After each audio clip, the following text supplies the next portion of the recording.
Council. I want to welcome everybody here. If you'll rise for the opening prayer by Councilman Henderson. Let's pray. Heavenly Father, we thank you for this day. We thank you also for the place and time you've put us in. We truly do express our thanks for the air that fills our lungs. We ask that you enlighten us, give us courage, and give us clarity to make decisions here tonight on behalf of the stakeholders of the city of Seaford, with our best intentions put forward. We ask it in Jesus' name, amen. Amen. Standing for the pledge. Pledge allegiance to the flag of the United States of America and to the republic for which it stands, one nation, under God, indivisible, with liberty and justice for all.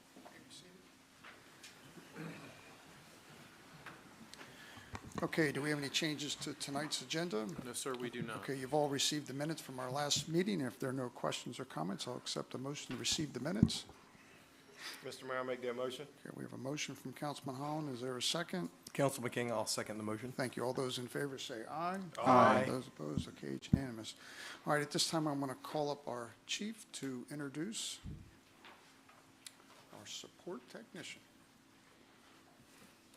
Good evening, Mayor, Vice Mayor, Councilman, and City Manager. I'm happy to be here tonight to introduce Renee Cove. Renee, if you would come up here with me, please. Renee is one of our newest employees with the police department. She's hired as a communications support technician on March 27th. She's 20 years old from Laurel, and she's graduating from Del Tech with her associates in criminal justice. All right. Maybe we'll have some time to convince her to apply to the uniform side of the PD before it's over. I'd like to introduce you to the councilman now.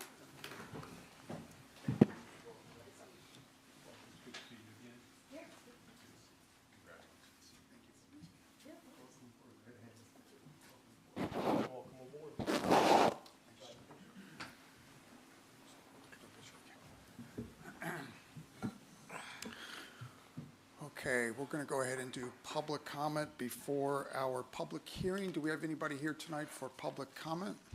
We do. We have Mr. Dan Cannon. Mr. Cannon? I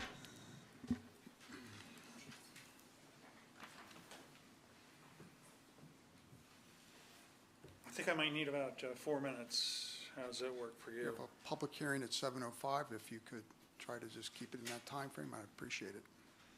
It won't fit in the time frame. Okay. Well, it was the same old in Seaford elections. Candidates work hard, elections are held, very few eligible voters show up. More precisely, on April 15th, 340 voters voted in our non-mayoral municipal election, further confirming and compounding the long-standing problem of pitiful voter turnouts. Everyone already knows the results on the certificate of election, but the certificate does not show that there were 5,020 registered eligible voters that could have voted in the 2023 elections. From a bird's eye perspective, 2023 election voter turnout was 340 out of the 5,000 plus, or 6.8%. Mr. Henderson's share was 4.8%. Mr. Bradley's share was 4.4%. Mr. Santos' share was 3.5%. And all, of course, should be congratulated even though there was a tiny turnout. In other words, 93.2% of those eligible, or 4,680 voters, did not vote. And no candidate achieved a 5% approval level from the 5,020 citizens eligible to vote. Strangely, instead of dealing with such glaring past and present problems with voter turnout, in the last meeting, Mayor and City Council narrowly approved a change in Seaford's charter, giving voting rights to new non-resident artificial entities or non-persons. Curiously, Mayor Genshaw had proposed and championed this charter change as a benefit to a dozen non-persons, only for us to learn at the next meeting there were actually 200 plus potential non-person voters. After that revelation, Mayor Genshaw bluntly refused a request from this Seaford resident, that be me, to question the potential impact of 200 newly enfranchised non-person voters on future municipal elections. And even more curiously, Mayor Genshaw decided to break a 2-2 tie city council deadlock on the issue, thus raising serious ethical concerns about his decision to cast the deciding vote. Mayor Genshaw's justifications of his efforts to ramrod through the enfranchisement of 200 new non-persons are highly suspect, particularly now considering that 4,680 already eligible voters failed to vote in the last election. This jarring inconsistency begs the question, why have Mayor and City Council, and especially Mayor Genshaw, focused inordinate amounts of time, attention, effort to enfranchise 200 new potential non-person voters, and essentially ignored the much greater need to get thousands of already eligible non-voters out to vote? Historically low voter turnouts in past elections make it extremely obvious that by enfranchising 200 non-persons, the results in non-mayoral, about 300 vote elections, could easily be swayed. And the results of some mayoral elections, including the one in 2020, significantly tipped. Little imagination is needed to foresee nefarious mischief producing possible worse outcomes, which could seriously compromise the integrity of municipal elections in Seaford. Therefore, with thousands of eligible voters currently not voting, and with the looming prospect of hundreds of new non-persons voting, Mayor and City Council need to take action. We must get out all the 5,020 currently eligible voters out to vote in future municipal elections. Please let me know what your plans are to make this happen. Thank you. Okay, do we have anybody else here tonight for public comment? Vane is signed in. Okay, Mr. Vane.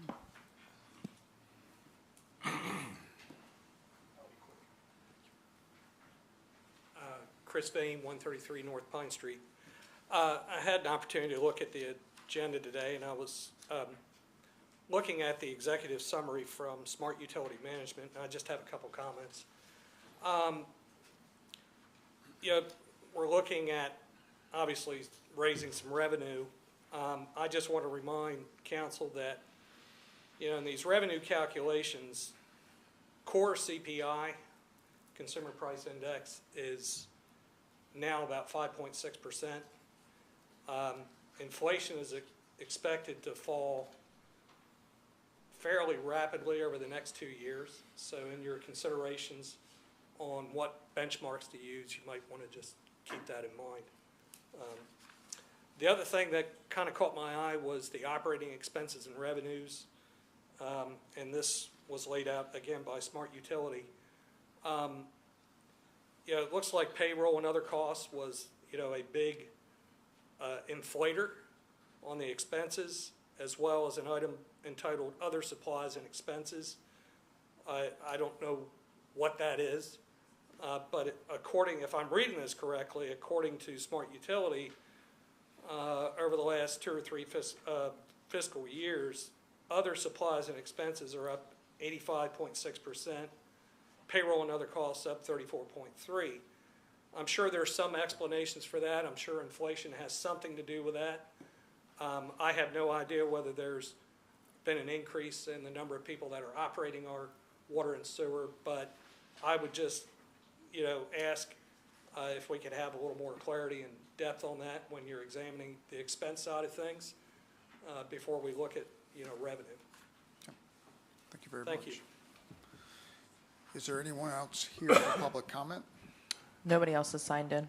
Okay, do we have any correspondence? No, sir, we do not.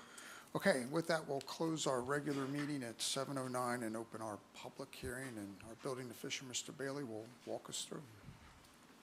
Thank you. Good evening, everybody. Good evening. So the first public hearing we have this evening is for Wash and Back 3 Incorporated.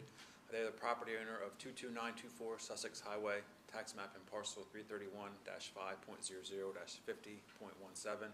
They've applied on behalf of Hutton Street 21 LLC, and they're requesting a final site plan review for the proposed construction of a 3,750 square foot building, parking, stormwater system, landscaping, and demolition of the existing building located on the property. It's the wash and back car wash there in the Seaford Village Shopping Center, next to the bank and Chick-fil-A in that area. Got it highlighted there in red. And they're proposing to demolish the entire site and redevelop it with a new, fully automated car wash. It's a mod wash. They believe that they're coming up all over the place. Salisbury has a couple of them now, I believe. So it'll be a 3,775 square foot building. They're proposing 18 parking spaces. The code requires stacking of 15 cars before the car wash and 6 after if they do meet those numbers with their lanes coming in, and then they have parking stalls on the exit side of the car wash where you can pull in, use the vacuums, clean the inside of your car out, and whatever else you want to do. We did grant them variances for the building setbacks, 5 feet for the car wash from that southern property line, and 3 feet for the dumpster enclosure, which they've moved a couple times, so it still falls within that. And a variance for the entrance lane because it's within 10 feet of the property line with the bank on the northern side of the property. And it does meet the other area and bulk requirements for the C2 zone, and there are special car wash requirements with that, some of that being the stacking of cars and some other requirements that we have, and it meets everything. And it does require additional approvals from State Fire Marshal, which we have, and Sussex Conservation District and the DELDOT for some stormwater stuff, which they're awaiting any day now. There are some folks here from the project if there's any Okay. questions. All right, are there any questions from council? Are there any questions from the public? Okay, Mike. So move on to number 2 on our public hearing is for Mr. J. Dolby. He's property owner of 22347 Sussex Highway. Tax map and parcels 331-4.00, -24.00, and 24.01. He's requesting a sketch plan review for the proposed construction of 43 townhomes. This is the property. It's out north on Route 13, out there by the Binkley and Hurst dealership. It's it's wooded now. You can kind of see in the middle of that red area there is a red roof. That's Jay's dwelling.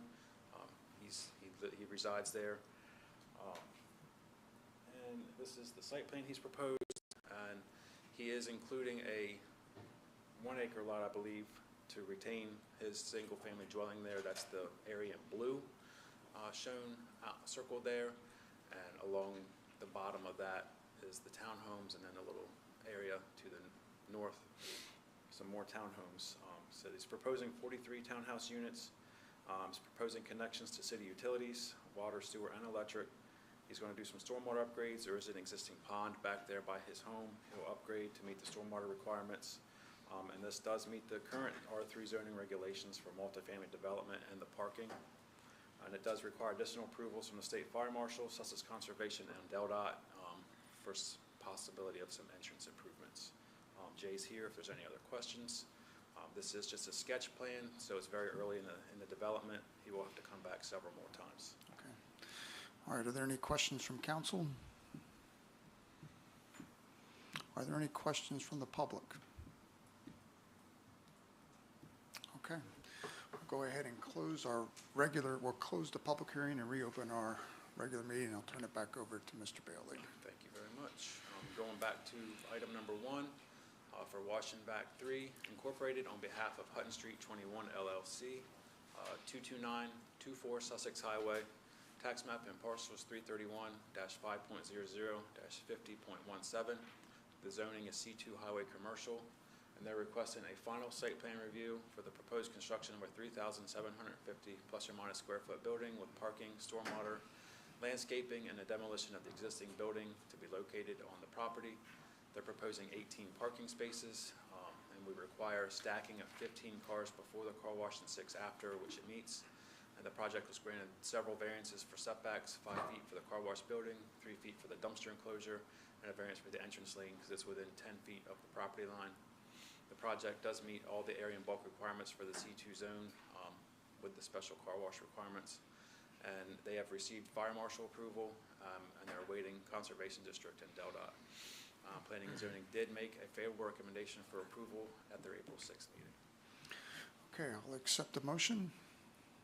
Councilman Holland, Mr. Mayor, I make a motion to approve the request for Wash and Vac number 3 Incorporated, property owner of 22924 Success Highway, tax map and parcel 331-5.00-50.17 on behalf of the Hutton Street 21 LLC for final site approval for the construction of a 3,750 plus or minus square foot building, parking, stormwater system, landscaping, and the demolition of existing building located on the property as presented. Okay, we have a motion from Councilman Holland. Is there a second? I'll second the motion. Councilman McCoy seconds. Okay, are there any questions on the motion?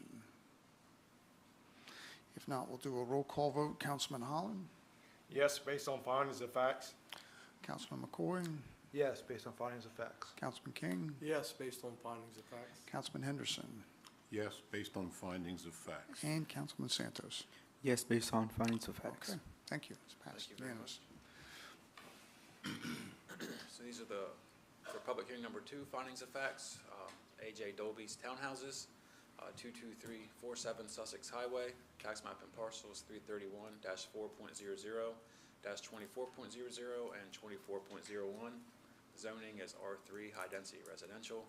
He's proposing 43 townhouse units and proposed connections to city utilities. He'll do some stormwater upgrades, and it meets the current R3 zoning requirements for multifamily development and parking. And it does require additional approvals from State Fire Marshal, Sussex Conservation District, and DelDOT. Planning and Zoning also made a favorable recommendation for approval at their April 6th meeting. Okay, I'll accept the motion. Councilman Holland, Mr. Mayor, I make a motion to approve the request of A.J. Dolby, property owner of 22347 Success Highway, tax map and parcel 331-4.00-24.00 and 24.01 for sketch site plan approval for the proposed construction of 43 townhouses as presented. Okay, we have a motion from Councilman Holland. Is there a second? I'll second the motion. Councilman McCoy seconds. Are there any questions on the motion? All right, we'll do a roll call vote. Councilman Holland? Yes, based on findings of facts. Councilman McCoy? Yes, based on findings of facts. Councilman King? Yes, based on findings of facts. Councilman Henderson? Yes, based on findings of And facts. Councilman Santos? Yes, based on findings of facts. Okay, it's unanimous. Thank you. All right, Thank you. thank you, Mr. Bailey. Appreciate it very much. All right, on to new business. We'll go to the municipal election. So council has in their package the election results of the 2023 municipal election that was held April 15th. And the number of ballots cast, total number of in-person votes was 295. Total number of absentee ballots received was 45, for a total number of ballots cast of 340. And then for the council member 3-year term, Councilman Santos received 166 votes. Councilman Bradley received 220 votes, and Councilman Henderson received 242 votes, and it's signed by the Board of Elections. Okay. All right, thank you very much. I do want to congratulate and thank everybody who does take the time to run for office. It's a lot of work and a willingness to sacrifice for your town. I also want to take a moment to thank the volunteers who run the election. It's a lot of work. It's all day, and they did a great job, so I want to say that. All right, next I'm going to invite up Mr. Sims to walk us through the water sewer rate analysis. Good evening, everyone. Good evening. So this is a continuation. The last we looked at this was in December, and the goal of the city was to modernize the gallons per day usage for an EDU, an equivalent dwelling unit, and it was set at 300 gallons per day, and with the efficiency improvements over time, we were looking to see lower that down to about 250 gallons per day. Just to sort of just essentially modernize the retail rate structure. And so what we saw though was the impact to the commercial customers was significant since they are the only ones with meters essentially today. So all the residential single family dwellings are charged just a fixed rate based on the equivalent dwelling unit. And so the issue with, well, not the issue, the concern was when we lowered it down to 250 gallons per day, the impact to the largest consumption customers like the hospital, they saw a 20% increase, while the smaller commercial customers didn't see any increase at all. If you used less than 7,500 gallons per month, then essentially there would be no change in your bill. So we've revised this to look at now what the impacts would be if we were to construct the rates in a way that we were trying to apply an even increase throughout the class. Now, we can't do it exactly because the customers that used 7,500 to 9,000 gallons, they would see a proportionally higher impact in their rates because they were going from the minimum. Now they're going to be going to a new minimum plus the impact from changing the rate structure. And so effectively what we've done now is, and it's on page 2, the impact for the commercial customers is spread out much more evenly if we introduce a second rate block. So essentially there would be one charge for the first EDU, then there would be a lower charge for the next gallons from 7,500 gallons up to 2,000 or 225,000 gallons. And then beyond that, there would be a third rate with a little bit higher increase for the customers that use more than 225,000 gallons per month. And again, the reason for that is to limit the impact for those extremely large usage customers.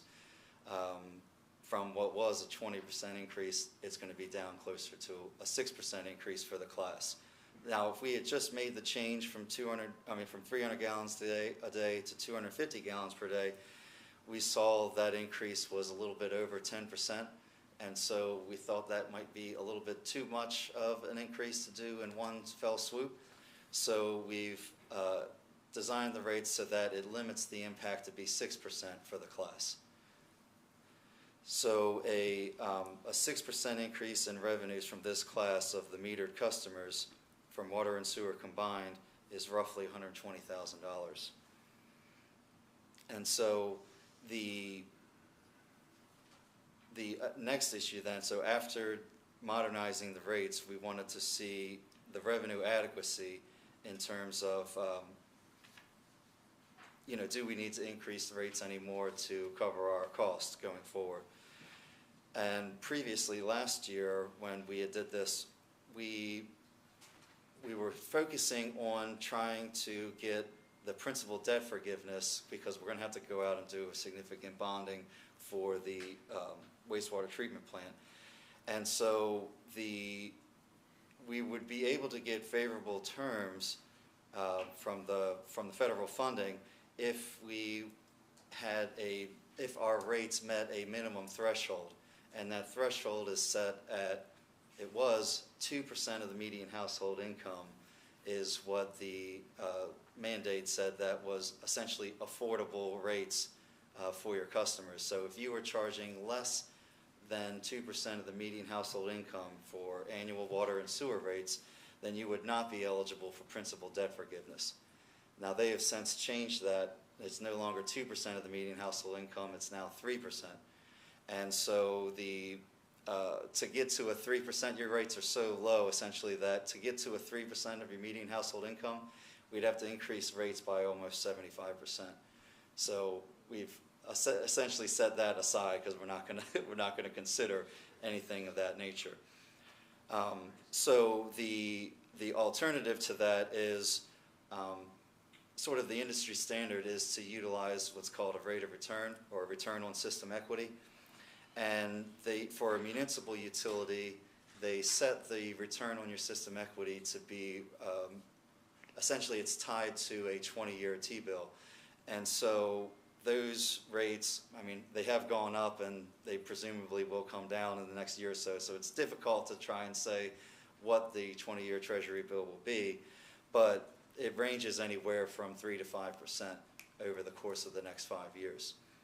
And so if we were to focus on essentially a 4% return on system equity on page 5, that shows that if we were to get a 4% return on your system equity, then the city would be receiving almost $800,000 a year that would go to your capital reserve account. So that would be your net income. And that capital reserve account would essentially offset the need for any future bonding. And it's it's there to use if there's an emergency of some nature. You'll be able to withdraw from the capital reserve account. So, net income in this instance, since the city is a not-for-profit municipal utility, those monies have to be put into the capital reserve and can only be used for capital improvements.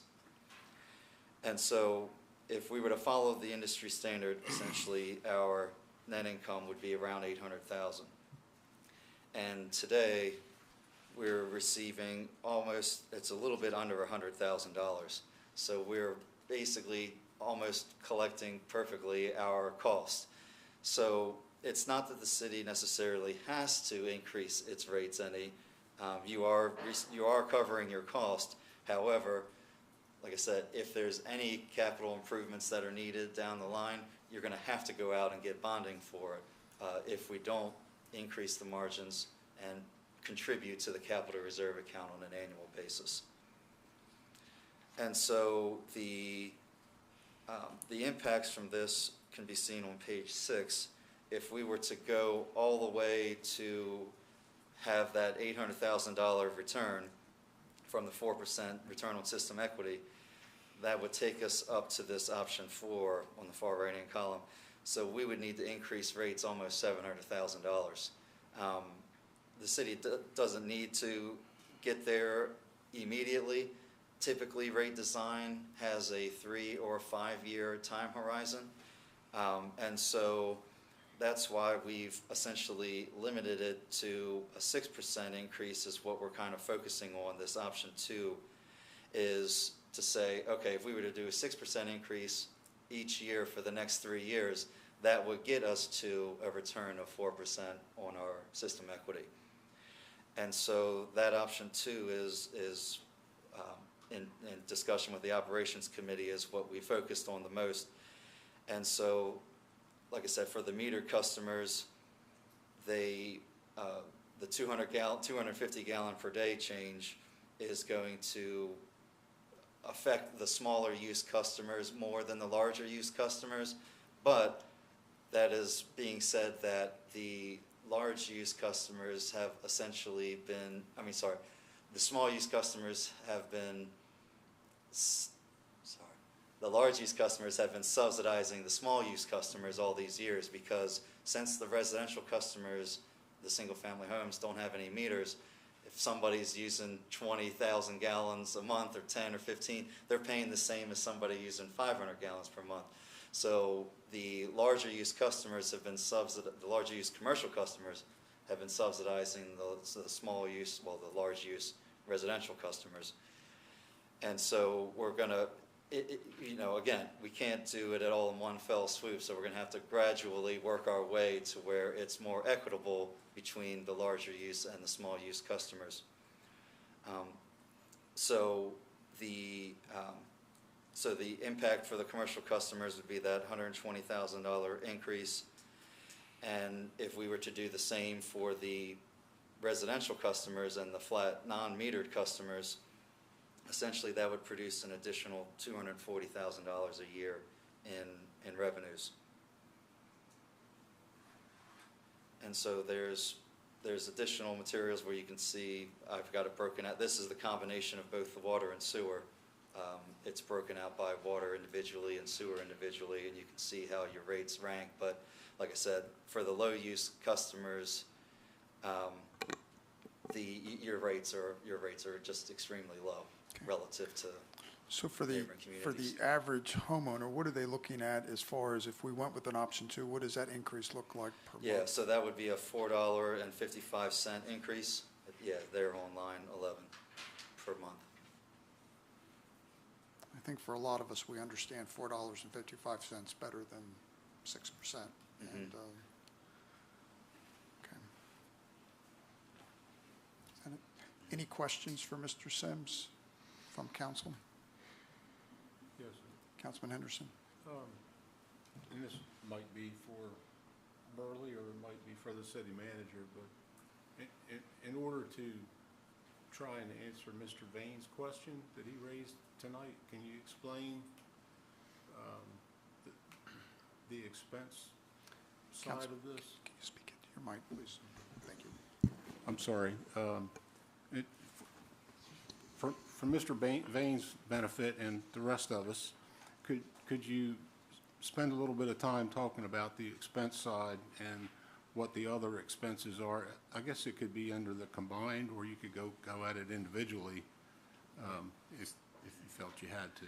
So looking at page 4, my understanding from working with Mr. Sims, he pulls these numbers from our audited financial statements. So That's right. this is how our accountant, our auditor, sorry, prepares this with our finance director. So a lot of the things that we see in the budget format are truncated down for those purposes to be presented in those financial documents. I know that didn't help you with what you were asking, but, you know, Chris, can you help me out with some of the things that might be looped into there? Yeah, I mean, off the top of my head, I believe that the largest increase is actually, I think it's the rental equipment. I think, because I don't believe that's included in the repairs and maintenance. So the renting of some of the large use equipment is where most of that increase in cost has been, just specifically for the other supplies and expenses, because I think the vehicles, the vehicles aren't cheap. And so, you know, the vehicles and the equipment, I think, is where the largest increase is. I mean, I think June would probably know better than me exactly what individual line items go in there, but I think that's the largest increase that we've seen. So, just to make sure I understand it, line 11, other supplies and expenses, would be capital for equipment. I believe So, no, the capital costs are all, Well, I see the they're capital. depreciated. Yeah, sorry, so they would only be in the depreciation expense.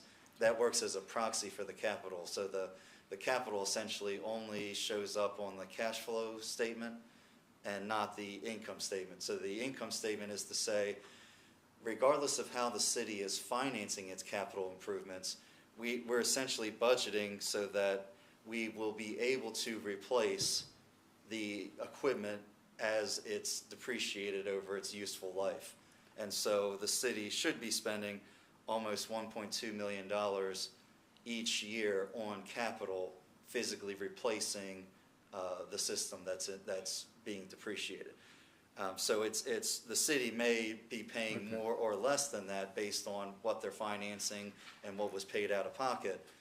So from the income statement standpoint, and when you're designing the rates, you want to basically use an average over time as opposed to the actual capital expenses for that year, because you could do a $2 million project one year and then not have any expense the next 2 years, and you don't want to design rates that are jumping all over the place because you've got some large projects that sort of just make an anomaly out of that particular year. I think I may have confused the issue. When I say capital, I meant like vehicles. Yeah, and equipment. no, so the vehicles in most cases, I think That it's would just, be under other supplies and it's expenses? just rental though, because the vehicles themselves do get depreciated, so it's only over like a 5-year period. So they are still capital, but it's the rental equipment itself, like if you're renting something to bore holes or Okay. I believe that's where most of those costs are. I mean, it's also likely, it would include any engineering costs as well. And the city has, recently taken on, Plan expansion. Yeah, So right. as an example, right now, we're in the middle of Headworks expansion design, which was about a $500,000 project, just less than that for engineering. I would have to take a deeper dive into this. Yeah. And I think Mr. Vane's question was, if I understood his question correctly or comment correctly, he really desires us, staff and the council, to really look at expenses before we raise rates, which is typically what we do. Yeah, I'm sympathetic to that, and I'd like to understand a little bit better as well, because, and I'm not, maybe Councilman King has a better idea because he's on operations, but I just don't understand, that's a large lump, $824,000 plus a year to lump into other supplies and expenses. Yeah, if you'd like, I can get the Director of Finance to give us a list of items that are in the audited financial statements that are Yeah, related to that. I'd like to further understand it. Sure. I believe the numbers, I just, Can I add just a couple things? Sure. Yeah, I mean, not that part of it, but I think it's critical. I mean, no one up here, and Mr. Bain said it perfectly. I mean, up here, at the end of the day, nobody wants to put the cost of services up unless we have to. So I 110% agree with the fact that if we could eliminate any expense or cost in order not to raise a service, we're all for it. But I think some of the things that are critical, that was kind of an eye-opener for me, is when you look at the cost of doing business daily, right? So from this year to last year, I mean, we had a conversation just around the cost of supplies, right, to treat water. I mean, it's over $50,000 a year is what, yeah, chemicals, that we buy chemicals and just treating water. And you look at previous years, I mean, that cost is almost doubled. And then, of course, you factor in payroll and a lot of other factors into that. And so just the cost of doing business today is different than it was yesterday. so if I understand you correctly, then other supplies and expenses would include chemicals. Yes. And that's Absolutely. It could, yes. And just the cost of, like, soda ash, for an example. I mean, that item is. So that helps me. Right. But if you would, Yes, sir. I've got budget documents, I guess I could look at them Well, up again, myself, but. the budget document, this is grouped by the auditors with the Director of Finance for But the I can financial statements. spread Yep, it out. You can, Yeah. yep, you can backtrack them, yep. And I thought the interesting thing, if it's early and we can't discuss it, please correct me, but Sure. when you look at right now, currently, when you look at the amount of revenue that's transferred out of this department into the capital reserve is minimal. Yeah, Mr. Sims has testified to the council that basically But I think this it's is break it's even. important to It hear is. that, though. It's like, I mean, we're at a break-even point. It So when is. you look at where we currently are in our operating expense and the budget that we forecasted for this year, when you look at chemical expense, you look at payroll expense, we're not raising rates to generate additional revenue. This is a break-even point. So I want to be clear on that. We're not doing this to generate additional revenue. We're making adjustments because we need to, just to pay the bills. So I want to be perfectly clear on that, because I'm not, speaking for me, I'm not going to raise rates just to raise rates. That's not going to happen. But I think that's important that people hear that. And you're absolutely correct when you allude to the budget. It was an eye-opener for me when you look at it and say, hey, you know what, we're not putting anything out of this fund into the general fund. We're breaking even. Okay, other questions for Mr. Sims? But with that being said, if we need to make a motion to kind of table this until you get a better understanding of what you need to do, then we can do that as well. Mr. Santos? I wouldn't mind tabling this. I could watch over this video later. There's a lot of information that was presented by Mr. Sims, so I could further understand. Are you making a motion? I was just No, go ahead. following. Yeah, you can make it. Are there any other questions for Mr. Sims before we have a motion? If not, I'll accept the motion.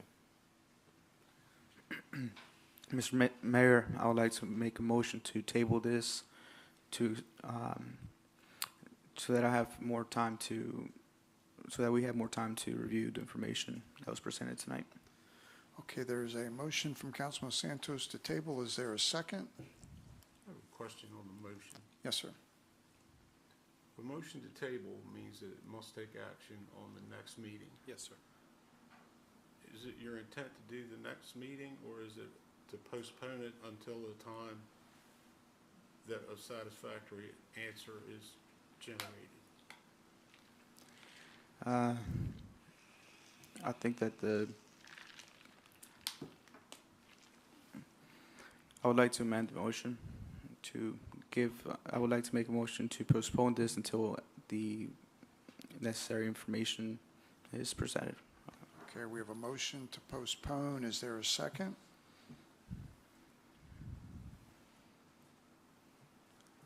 Councilman Henderson, I'll second it. Okay, so that'll second. Okay, so any questions on the motion? If not, we'll do a roll call vote. Councilman Santos, Aye. Councilman Henderson, Aye. Councilman Holland, Aye. Councilman McCoy, Aye. Councilman King. Aye. Okay, so we'll postpone this until council has enough information, and then we will convene to put it back on a future agenda sometime. And if we have more questions, we'll be reaching out to you for more details. All right. Thank you, Mr. Stenson. Appreciate it. Thank you. Okay, next we have the bids for the industrial park buffer fencing. That's Mr. Bennett.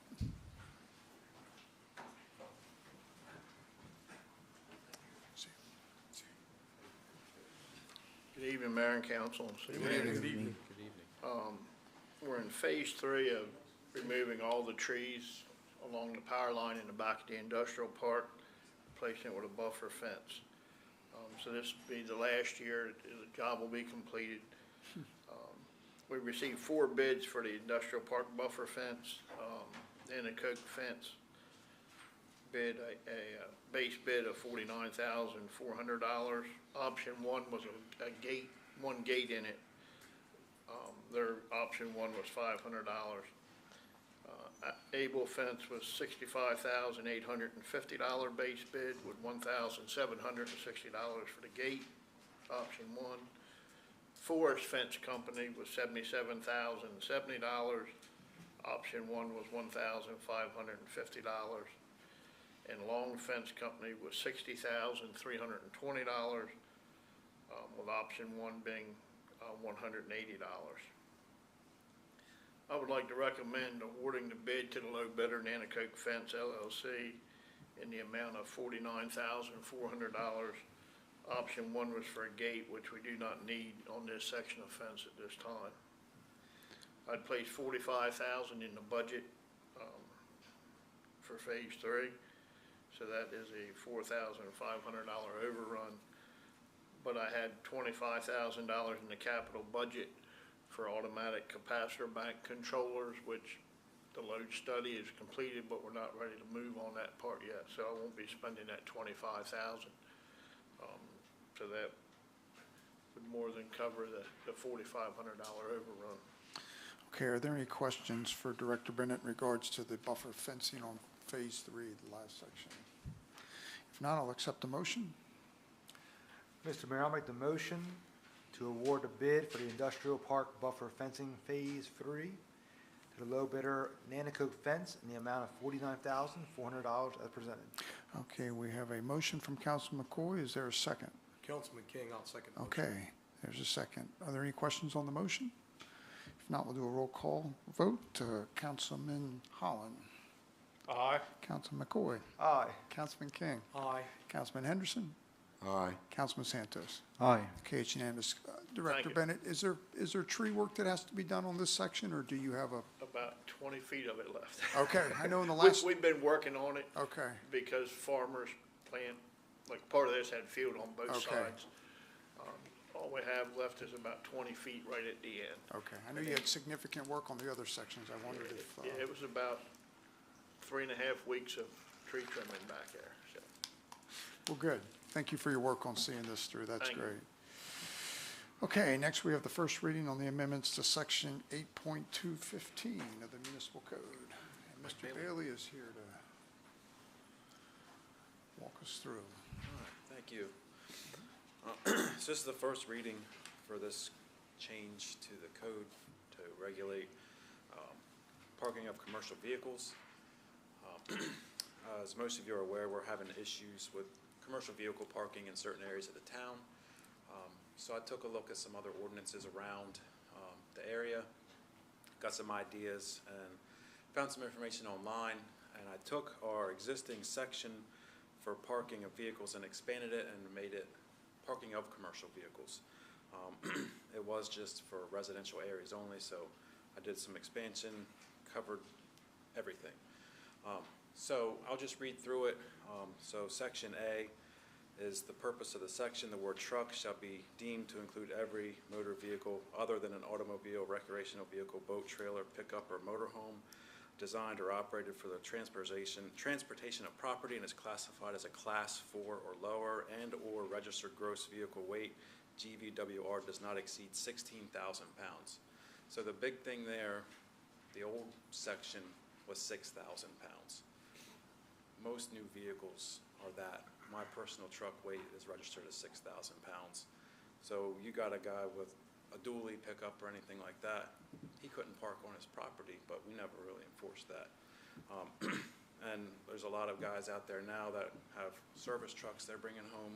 They don't want to park them in a parking lot and get them vandalized, robbed, anything like that. So this will open that up to those little bit larger vehicles to be able to park in their driveway, in their yard, safe, next to their homes.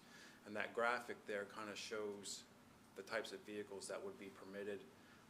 So the class 4, there's like a larger vans, some smaller box trucks, F-450s are in that classification. So anything that or lower would be allowed to park on your residential property. Then section B moves on to the purpose of this section. The word semi-trailer shall be deemed to include every vehicle designed and used in conjunction with a motor vehicle upon which some portion of its own weight and load is carried or pulled by a motor vehicle, including but not limited to pole and piling trailers. This section is exactly the same as the old section. No changes there. It's just defining what a semi-trailer is. This section is been modified. Section C, no owner, operator, or driver of a truck classified as class 5 or higher and or registered gross vehicle weight exceeds 16,000 pounds shall park such truck or semi-trailer or both as defined in this section within any part of the city designated as R1 low-density residential district, R2 medium-density residential district, R3 high-density residential district, or C3 riverfront enterprise zone as shown on the zoning map of the city. The prohibition shall apply to all lands designated including but not limited to streets, alleys, driveways, front, side, and rear yards. The provision of this section shall not apply to trucks or semi-trailers making deliveries. So the Amazon vans, UPS, other trucks making deliveries in town can park and they move on. And then section D, no owner, operator, or driver of a truck shall park such truck or semi-trailer or both as defined in this section within any street and or alley. This shall apply to all zoning districts within the city limits as shown on the zoning map of the city. Truck and or semi-trailer parking shall be permitted only on private properties designated as C1 general commercial, C2 highway commercial, M1 light industrial, and M2 heavy industrial. The provisions of this section shall not apply to trucks or semi-trailers making deliveries. So this restricts any truck parking on any street or alley. They have to park on private property. Okay. All right, are there any questions for Mr. Bailey in regards to this change request to the code? I have one. Councilman King? Thank you, Mr. Mayor. Mike, can we get a little bit more clarity? So are we saying class 8 is prohibited, not allowed? They'll be allowed to park on private property in the commercial and industrial zones. So the tractor trailer, so the cab part of it, the trailer part of it, it's acceptable, right? Not just the, They weigh more than 16,000 pounds. They're classified as a class 8 on there as a sleeper cab, but this graphic was just something I found online. It's very basic. yeah, I'm just trying to Yeah. get, so I'm just trying to get. From what I gathered, I tried to look up some weights of those, but they are all over 16,000 pounds, just the tractor portion of a Okay. semi-truck. Yeah. So that wouldn't be allowed to be parked on the street? No, Okay. anywhere. Okay. Any other questions for Mr. Bailey? If not, this is a first reading, so this will come Yes. back through at the next council meeting. All right, you're still up, correct? Yes.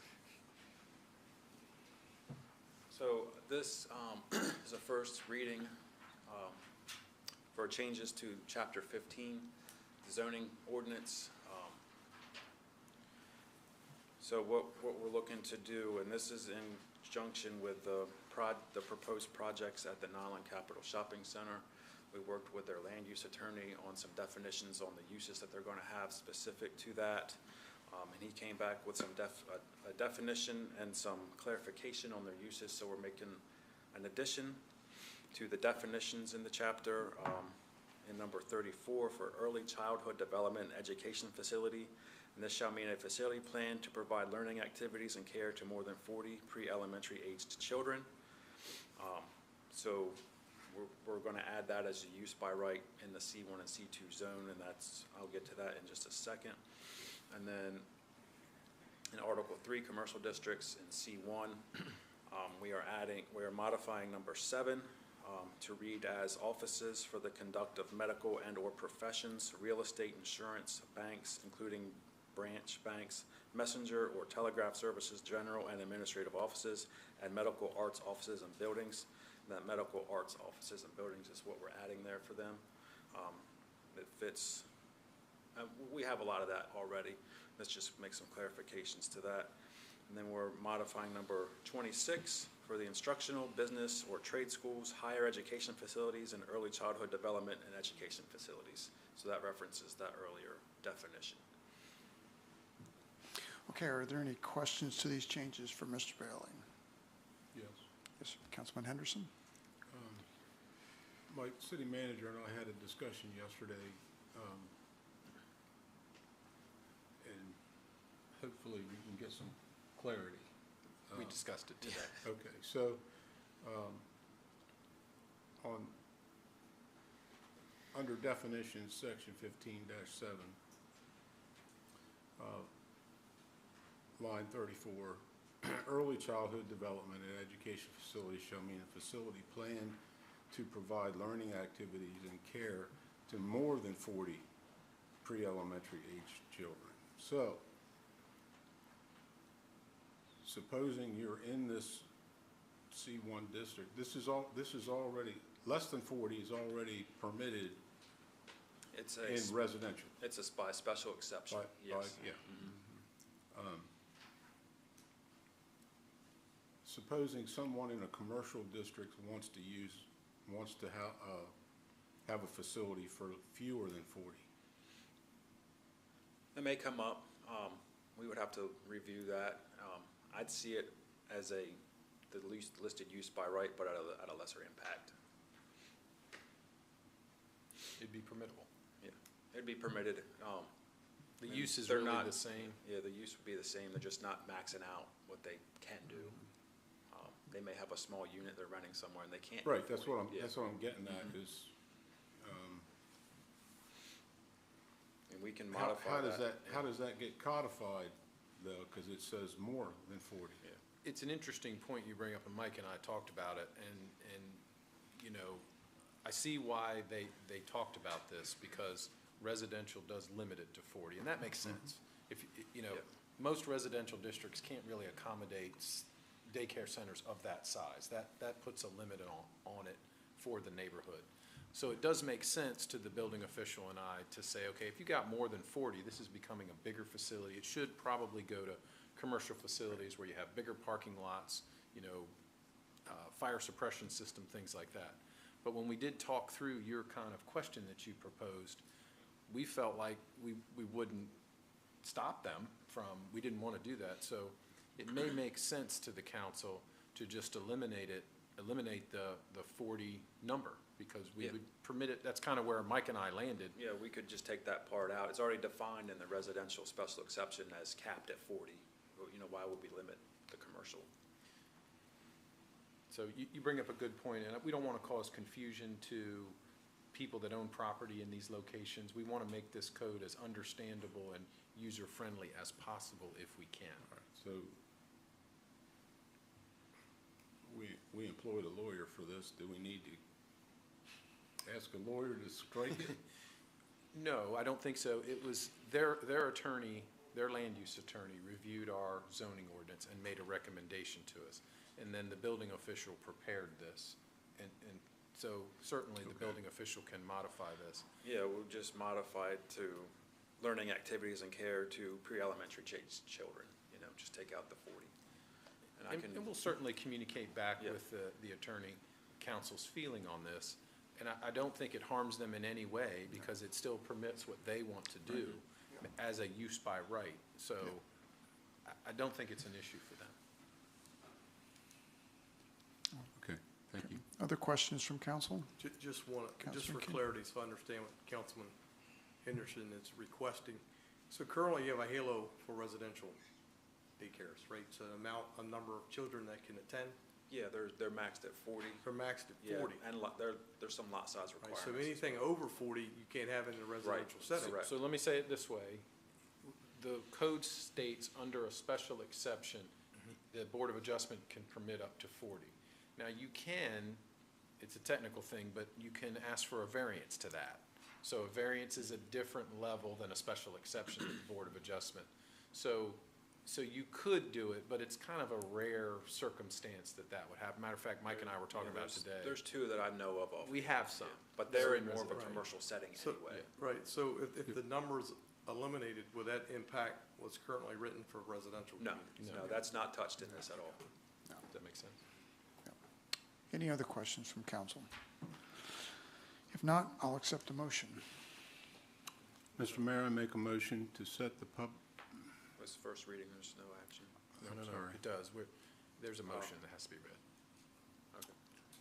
Mr. Mayor, I make a motion to set the public hearing for the proposed amendments to the Seaford Municipal Code, Division 1, C1, General Commercial Districts, Sections 15 through 29, A7 and A26, uses by right to define permitted uses, and Article 1, Section 15-7, definitions to define early childhood development and educational facilities for May 23rd, 2023, to remove the 40 individual limit as presented. All right, before we go further, I have a question. This is a first reading, and we're doing a motion. It is because this is a change to the zoning ordinance. So this is different than the municipal code. Okay. And in the zoning ordinance, it requires any changes that council's going to make to have a public hearing. Okay. So the motion that's been made sets that public hearing date as May 23rd, which is when the building official will be back. It'll be on that agenda, just like you do every other public hearing. Just want to make sure we were It's clear. just, Okay. it's a little different. So, Mr. Mayor, what I've moved is that by the time it gets to the public hearing, that the verbiage will be changed. Correct. Got it. I'm with you. Okay, so we have a motion from Councilman Henderson. Is there a second? Councilman Holland, Mr. Mayor, I'll second that motion. Okay, all those in favor say aye. Aye. Those opposed? Okay, you it's very unanimous. So we'll see you on the 23rd. Okay, thank you for that clarification. Okay, any old business? No, sir. Okay, reminder of meetings. So there's just a couple. Little League opening day is 9 a.m. at Williams Pond Park, this Saturday, April 29th. Unified Seaford Prayer Breakfast is at the Seaford High School cafeteria the same day, 9 o'clock on April 29th, 2023. Just a reminder for the public, City Hall and Utility Divisions will begin observing summer hours this Monday, May 1st, so City Hall and the services will be open from 7 a.m. to 4 p.m. And then May 2nd, 2023, Mayor and Council will have budget meeting number 1 at 6 o'clock here in Council Chambers. That's all I have, sir. Okay, thank you very much. We'll go to committee reports with Administration IT. Councilman Santos. Thank you, Mr. Mayor. My report has been submitted in its entirety. The following meetings were attended by Charles and Tricia. They attended the Chesapeake Conservancy folks to discuss Phase 2 of the Oyster House Park project. Met with Jim regarding zoning changes for the Innovation Center. He attended the municipal election, the construction coordination meeting. They toured the Royal Pigment Plan in the Seaford Industrial Park, and they attended the quarterly golf course meetings. They participated in interviews with 2 graduate students from the University of Maryland regarding the bioenergy facility. Attended the bid opening of Phase 2 of the Industrial Park fencing project. Met with Jim at the Senior Center regarding some maintenance concerns. For the IT report, they completed repairs for the fiber project with the hospital. They're looking at remediation options for bad lines that they found.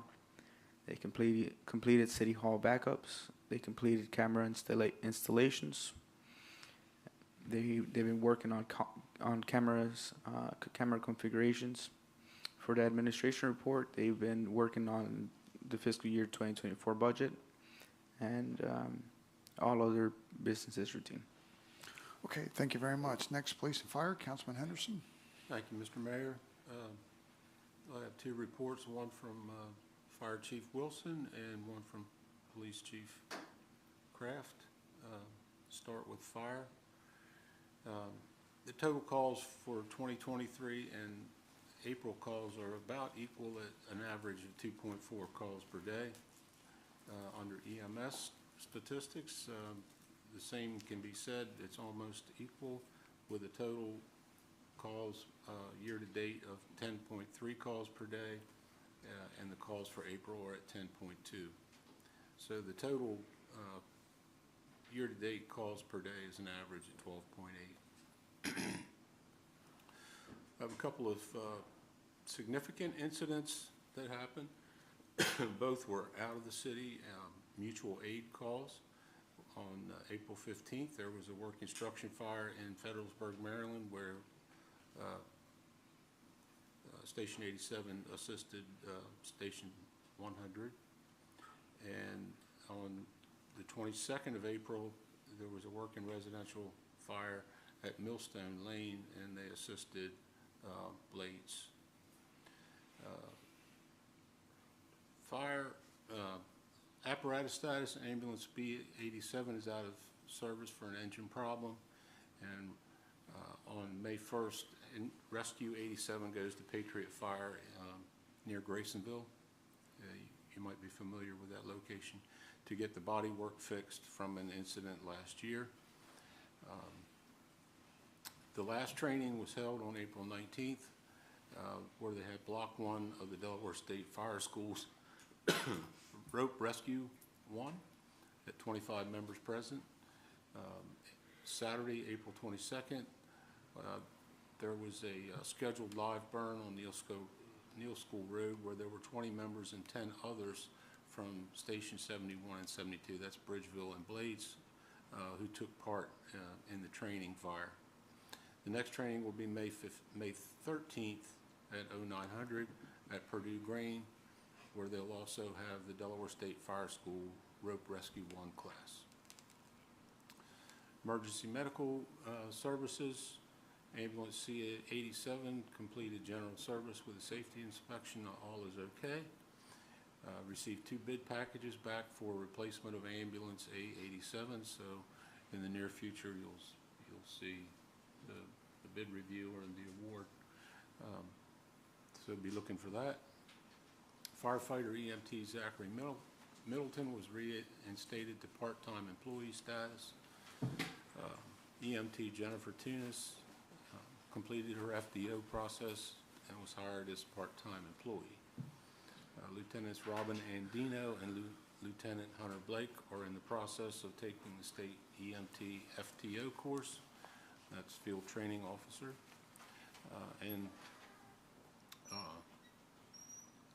Look for career staff to be sporting their summer uniforms. So, would also like to announce that Chief Wilson is attending the Fire Department Instructor Conference in Indianapolis at this time. In the Fire Department, Chief Kraft always provides 5 columns showing historical data plus 2023 year-to-date data, with all complaints being 3,401. With a distribution there, there were 44 burglaries, and in that subcategory, and there's a subcategory there were 23 thefts from vehicles. It's important to note that not all, the 44 burglaries, while it's serious, they weren't from homes. More than half of them were from vehicles. Under all crimes, there were 170, 9 felonies, and 25 misdemeanors. You'll see the charts there showing dates and times. Friday and Saturday were exceptionally busy through the period, and you can see the time of day was actually midday, where it trails off during the morning and the evenings. Under drug complaints, there were 4 drug crimes with 1 adult arrest, 1 pending active, and 3 prosecution declined. There was 1 overdose that the police department encountered. There may have been more overdoses in the city. This is a misleading statistic because not all overdoses are responded to by the police department. The EMTs respond as well. And that's not reported in the report from fire and EMS.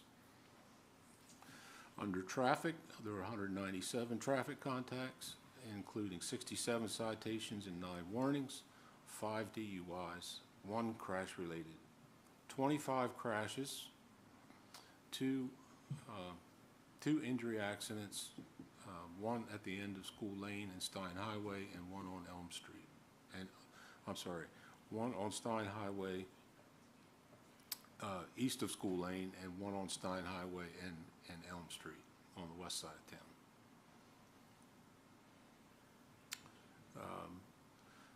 There's a number of significant events listed here for your review. And the administration attended director, staff, and liaison and council meetings as scheduled. On April 18th, Sussex County Police Chiefs Association meeting was attended by the chief. There was a constituent meeting at Bel Air with the city manager, chief, and the patrol lieutenant. On the 20th, there was a Seaford School District meeting with the chief, the criminal lieutenant, and Seaford School District administrators. That was on the 20th. And on the 21st, Seaford PD, Laurel PD, and Delaware State Police meeting on place-based crimes, and that was attended by the administrators from each agency. Have no events to report on behalf of the department this period. There is a list of training here. There's Staff Sergeant Horn did attend a duty to intervene training, so she, it's not stated here specifically, but I believe that she's state trained and she'll be able to train. That is correct. She's state certified to train duty to intervene training for the other officers. So from 4/21 to 4/23, the cadets training was went on, and that's going to happen every Friday, Saturday, and Sunday all the way through May 14th. And that we have 2 cadets, Brumley and Farrell. So look forward to seeing them graduate and seeing them on the street. Right after Mother's Day. And that concludes my report. Okay, thank you very much. Next, we have Code, Parks and Rec. Councilman Holland. Thank you, Mr. Mayor. We'll start off with code. 1,749 rental license has been issued, and rental license late fees were sent out February the 1st. In Bel Air Single Family, Danfield Drive, the first homes have been started on the first 5 lots, and all the work is routine. And I will switch over to Parks and Recs.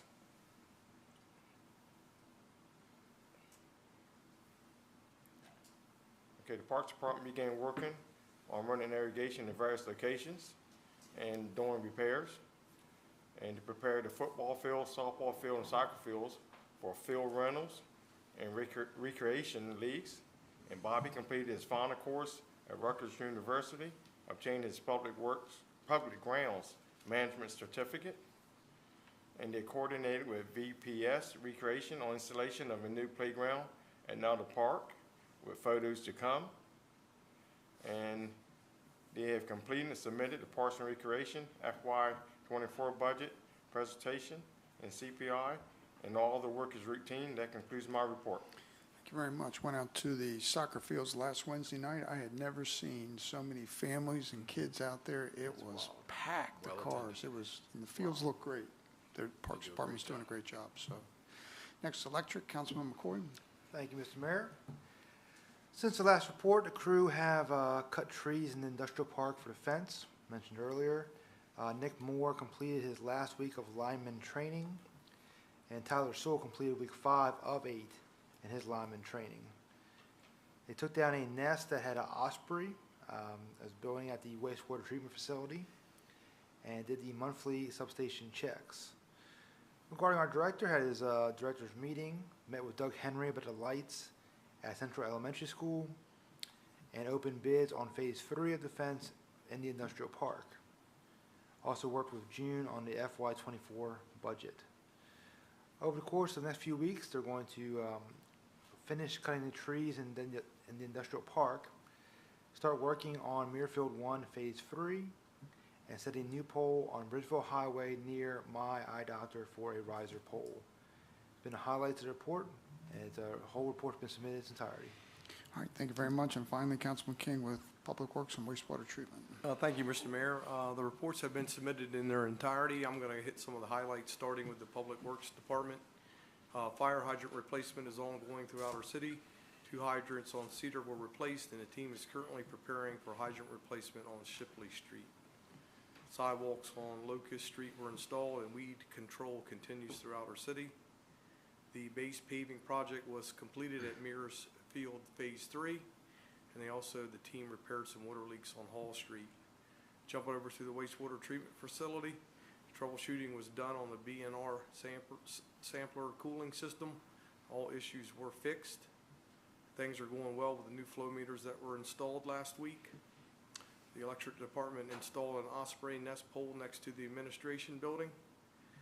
Meeting took place with city officials and reps from Rural Chemical and Bernard Chemical at the old BASF building to discuss company's use and building plans. And just some of the highlights that are happening over the next couple of weeks. Team is going to continue to spray weeds, work on property cleanups. Work continues on the water meter issues, repairs, cleanouts on the smoke testing list, the front street sewer installation, and keeping the plant up and running with 0 violations. And with that, Mr. Mayor, that concludes my report. Okay, thank you very much. I do want to say thank you to Mrs. Merritt for preparing us for the budget coming up. That's always a challenging process as she tweaks as we ask for changes, so I appreciate that. And with that, though, I'll accept a motion to adjourn. So We have a motion from Councilman Santos. Is there a second? Councilman Hall, I second that motion. Okay, all those in favor say aye. Aye. Those opposed? Okay, it's unanimous. Thank you. Good night.